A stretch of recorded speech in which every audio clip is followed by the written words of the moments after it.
Pour cet exercice, je vais vous montrer comment donner du relief à une photo de paysage.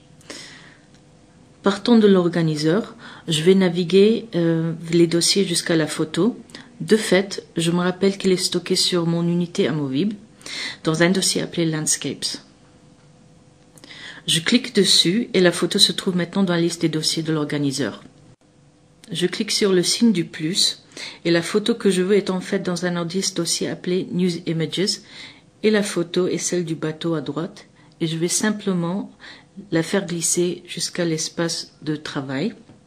Comme vous le voyez, le bateau a l'air plutôt abandonné dans ce vaste territoire et comme je n'en ai plus besoin, je vais fermer l'organiseur et la palette apprentissage. Je vais aussi agrandir la fenêtre au maximum et pour cela, je clique sur la commande adapter l'image à l'écran. À voir la photo, je m'aperçois qu'elle est morne, sans relief et que l'horizon est en pente ou s'incline vers la gauche. Deux problèmes à corriger donc. Pour redresser l'horizon, je clique sur l'outil rectifier. Et il se produit une ligne de redressement qui me permet de mesurer le degré de la pente en plaçant tour à tour le bout à gauche et droit sur l'horizon. Ensuite, je clique sur le bouton appliquer pour faire pivoter l'image. Mais voilà tout autour une bande jaune qui vient de la couleur d'arrière-plan et que je ne veux absolument pas. Je vais la faire disparaître en cochant la case recadrer. L'image sera automatiquement recadrée et les bords indésirables seront éliminés. Je vais maintenant placer l'image du côté gauche. Là, on va modifier la tonalité de l'image.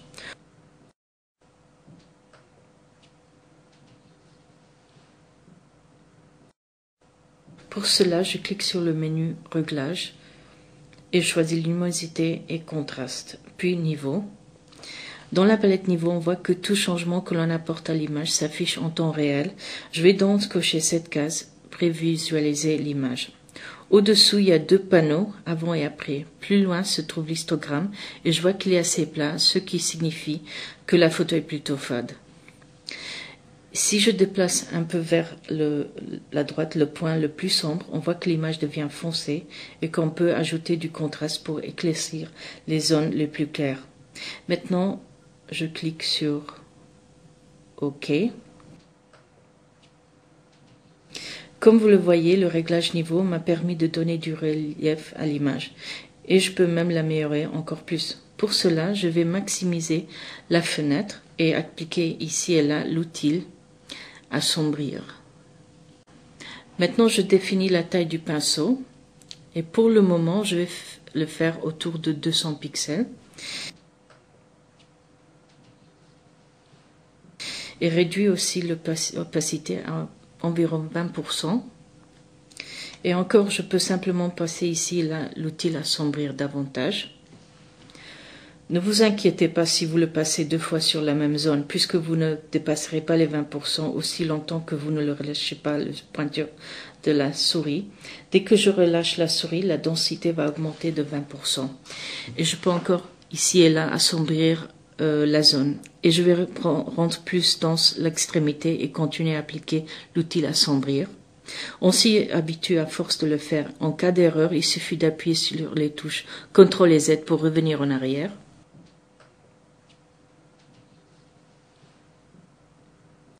Je vais foncer la base un peu plus. Je me sers ici d'une tablette Wacom pour me simplifier largement la tâche. Si je veux modifier la taille du pinceau, il me suffit d'enfoncer la touche Alt et je peux déplacer la souris ou le pointeur vers le haut ou vers le bas pour augmenter ou réduire la taille avec précision, comme vous le voyez. Je vais foncer la base un peu plus, imitant ainsi le reflet dans l'eau. Et je peux aussi appliquer ici et là, autour de la barque, quelques coups sombres et foncer ici un peu plus. Ça commence à avoir l'air beau, assez beau, n'est-ce pas? Si je veux éclaircir telle ou telle zone de l'image, il me suffit d'enfoncer le bouton droit de la souris sans la relâcher. Changeant d'état, l'outil éclaircir davantage me permet de rendre plus claires certaines parties de la barque et comme vous le voyez, l'image ressort mieux, n'est-ce pas? Maintenant qu'on a amélioré la photo, pourquoi ne pas pousser l'expérience et expérimenter les effets spéciaux que propose PaintShop Pro? Essayez l'effet chronologique, parce qu'il vaut vraiment la peine.